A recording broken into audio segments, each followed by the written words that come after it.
આજ રોજ તારીખ 26/5/2026 અને મંગળવારના રોજ અમારા સોશિયલ મીડિયાના માધ્યમથી એક વિડીયો વાયરલ થયેલો છે। એ વિડીયો વાયરલ કરનાર તોસીફ હનીફ પાચભાયા ટાઈગર ટીમ નામનો એકાઉન્ટ હોલ્ડર છે। મદનીનગર સાળંગપુર ગ્રામ પંચાયત ડઢા રોડ પાસે અંકલેશ્વરનો રહેવાસી છે।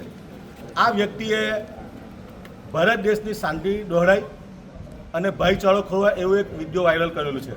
જ્યારે અમારા આ વિડીયોમાં જોયું અમે તો આ વ્યક્તિ લોકોને ઉશ્કેરેલો છે। આ વિદેશી નાગરિક છે કોઈ, અને હિન્દુસ્તાનમાં આવીને ભારત દેશની અંદર કોમી વૈમનસ્ય ફેલાય એવા વિડીયો અહીંયા વાયરલ કર્યા। જ્યારે આ વિડીયો અમે જોયું એમાં એવા સ્પષ્ટ શબ્દમાં એવું કહે કે મુસલમાનોએ બાળકોની બલિ આપવી જોઈએ।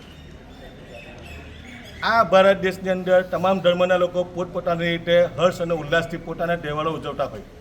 તમામ ધર્મના લોકો શાંતિપ્રિય રીતે પોતાના ધર્મનો પ્રચાર કરે અને ઈદનો તહેવાર હોય દરેક પ્રકારના તહેવારો ઉજવે છે। આ વ્યક્તિએ લોકોને ઉશ્કેરવા માટે અને શહેરની શાંતિ દોરે એવા પ્રયત્ન કરી આ વ્યક્તિ અમારા બાળકોને બલિ આપવાનું ઉશ્કેરણીજનક કૃત્ય કરે છે। આ વ્યક્તિની સામે કાયદેસરની કાર્યવાહી જોઈએ। આજે અમે મુસ્લિમ સમાજના લોકો ભેગા થઈ અને ભરૂચના એસપી સાહેબને મળવા આવેલા છે। અત્યારે અમે એસપી સાહેબની મુલાકાત કરી આની વિરુદ્ધ કાયદેસરની કાર્યવાહી કરવામાં આવે।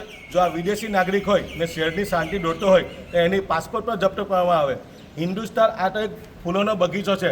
તમામ ધર્મના લોકો અહીંયા હળી મળીને રહેતા હોય અને એકબીજાના તહેવારો સારી રીતે ઉજવે, પરંતુ આ વ્યક્તિએ ભરૂચ જિલ્લાના ગજલ ગામેથી જે વિડીયો વાયરલ કરી અને શહેરની શાંતિ દોરવાનો પ્રયત્ન કરે છે। મુસ્લિમ સમાજને સાથી લઈને અમારી માંગ છે એસપી સાહેબ પાસે કે આની સામે કાયદેસરની કાર્યવાહી કરવામાં આવે, એફઆઈઆર દાખલ કરવામાં આવે અને ધરપકડ કરીને એની પાસપોર્ટ જપ્ત કરીને એને જેલના સળિયા પાછળ ધકેલવામાં આવે ને અને મુસ્લિમ સમાજને ન્યાય અને જસ્ટિસ મળે એને માટે અમે અહીંયા ફરિયાદ દેવા આવેલા છે। અસ્સલામુ અલૈકુમ।